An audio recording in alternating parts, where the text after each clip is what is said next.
Guyana reconoce acuerdo de Ginebra, titula Últimas Noticias, Correo del Orinoco, Venezuela y Guyana mantienen el diálogo y comisión conjunta abordará acuerdos. Se dio el anunciado encuentro en San Vicente y las Granadinas entre los presidentes de Guyana y Venezuela. Y para conversar sobre este importante tema, contamos en estudio con la presencia de Francisco González, internacionalista, especialista en sistemas de integración regional. Bienvenido siempre. Francisco, buenos días. Buen día, muchas gracias, Eduardo, y a ti, y a producción de Unión Radio. Tus expectativas para este encuentro y hasta donde te sea posible, ¿qué impresión te dejó? Y para ti, ¿cuál es ese camino que viene ahora? Bueno, sí, para esto hay ya un acuerdo, ¿no?, que está escrito, que parte de la reunión de ayer, ¿no? Primero el hecho de, como lo hablamos aquella vez, ¿no?, que era lo necesario, ¿no?, que ambas partes se sentaran. Creo que ese es un gran logro, sentar al presidente Mohamed Fanalí de República Cooperativa de Guyana, el presidente Maduro de la República Bolivariana de Venezuela, digamos que es el gran logro de este encuentro. Creo que la comunidad internacional, en este caso CARICOM, la CELAC, el presidente Lula, pues pusieron su cuota aparte para lograr este efecto político nacional e internacional en una situación bastante conflictiva que, como hablamos anteriormente, pues estábamos al borde, ¿no?, de cualquier cosa, pues las incursiones militares de Guyana allí en el Esequibo pues eran muy constantes, y el hecho también del auspicio también de fuerzas internacionales. Y creo que en ese aspecto, en estos puntos de acuerdo, está pautado cómo llevar una hoja de ruta para evitar de nuevo llegar a este punto, ¿no? Sí. Ya se dice que en 3 meses se reunirán en Brasil. ¿De qué manera debe construirse esa hoja de ruta? Porque, como tú lo has dicho, el cara a cara, el sentarse las partes, ya se enmarca dentro del Acuerdo de Ginebra. Pero el Acuerdo de Ginebra también dispone de otras condiciones. Es correcto, y mire, y para eso están los puntos, ¿no? Los puntos del acuerdo. Acordémonos que en Derecho Internacional Público la fuente principal para lo que es la ley fundamental en el Derecho Internacional Público, la fuente fundamental son los acuerdos. Y el Acuerdo de Ginebra es esa ley fundamental. Yo creo que en este caso el acuerdo de ayer, que habla precisamente sobre la paz entre Guyana y Venezuela en Argay, que fue en el aeropuerto allí, es el paso es el primero, vamos a hablar, es el primero, pues, para dirimir esta controversia realmente, ¿verdad? Y en eso, bueno, hubo representación de la ONU, si bien no estuvo el secretario general, pero hubo una representación de la ONU, dos personas representantes de la ONU, estaba el primer ministro Raúl González, el primer ministro Roosevelt Esquerri, que a la vez fungen como presidente de la CELAC pro tempore y del CARICOM, y todos los observadores internacionales que hubo ahí, como Álvaro Leiva, el canciller de Colombia. Entonces es importante ver los puntos, pues yo creo que en los puntos se resume de alguna manera esto que estamos conversando, ¿no? Y allí entre los más relevantes está el hecho de que Guyana y Venezuela, directo e indirectamente, no se amenazarán ni utilizarán la fuerza mutuamente. Ese es el punto 1, pero ese se concatena con el punto 6, donde dice más abajo: en caso de que se produzca un incidente de este tipo, los dos estados se comunicarán inmediatamente entre sí con la comunidad del Caribe, el CARICOM, con la comunidad de estados latinoamericanos, la CELAC, y con el presidente de Brasil. Ahí vemos cómo la comunidad, el Caribe, la integración latinoamericana está poniendo su cuota aparte para dirimir el conflicto, ¿no? Entonces la ONU es observador allí, pero recordemos también que la ONU tiene una corresponsabilidad porque es quien remite el tema de esta demanda a la Corte Internacional de Justicia, ¿no? Interesante. Entonces aquí la comunidad latinoamericana dice: hey, vamos con calma, nosotros estamos acá. Y recordemos una cosa, Eduardo, si se prende un conflicto, una guerra en la región, pues los primeros afectados somos nosotros, los que vivimos acá.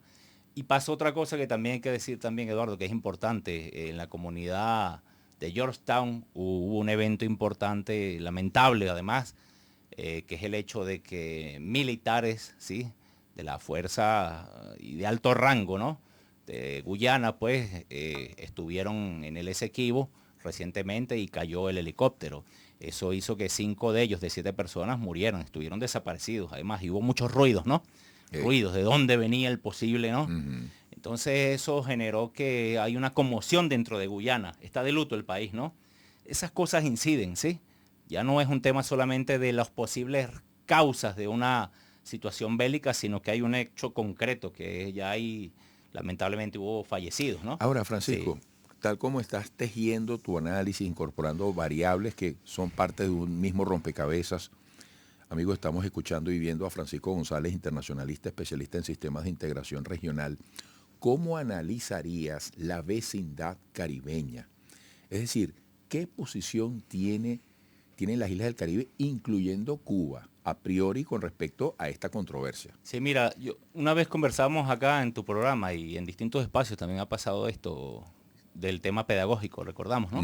El tema pedagógico que implica esto. Esto no es un tema sencillo, ¿no? Para entender lo que es ese principio tis possidetis iuri, de dónde viene el tema, cómo se teje la historia, las razones históricas, jurídicas y políticas para entender por qué el Esequibo es un territorio venezolano.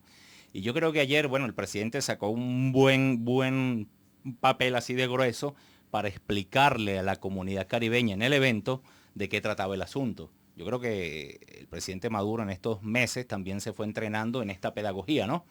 Bueno, lo estaba haciendo mucha gente, pero él también lo estaba haciendo, ¿no? Y él lo decía, pues que estaba aprendiendo en eso. Entonces, por eso las reuniones fueron largas, extensas, fueron fases, varias fases. Primeras reuniones con el CARICOM, cada una de las delegaciones, Guyana, Venezuela, y luego ya de cara a cara, ¿no? Tuvo sus 3 fases. Y en esa fase de Venezuela implicaba el hecho de explicar paulatinamente de qué trataba este asunto, esas razones históricas, jurídicas y políticas del por qué el Esequibo es venezolano. Cuando entendieron las razones que implicaba Guyana, que eran el laudo arbitral de París, se iban desmoronando paulatinamente. Es que necesariamente era así porque la verdad estaba del lado venezolano. Y cuando se dieron cuenta de eso, pues iban prácticamente ahí, se iban tejiendo estas pautas nuevas. Esto es un nuevo procedimiento para dirimir la controversia, que genera ley, que genera fuente de derecho en este momento. Y en esa situación que se dio, mire, y pasó algo extraño también en el evento, ¿no? Porque el presidente Mohamed Irfan Ali sale de repente a dar unas declaraciones, ¿no? En un corte. Unas declaraciones en una rueda de prensa bien extraña que se dio. Y entonces uno indagando, ¿pero por qué? Y entonces seguía incisivo con el tema de la Corte Internacional de Justicia, cuando al final en el documento sí firman el Acuerdo de Ginebra, ¿no? Que hay que ir al Acuerdo de Ginebra porque lo firmaron. Eso está ahí, lo firmaron.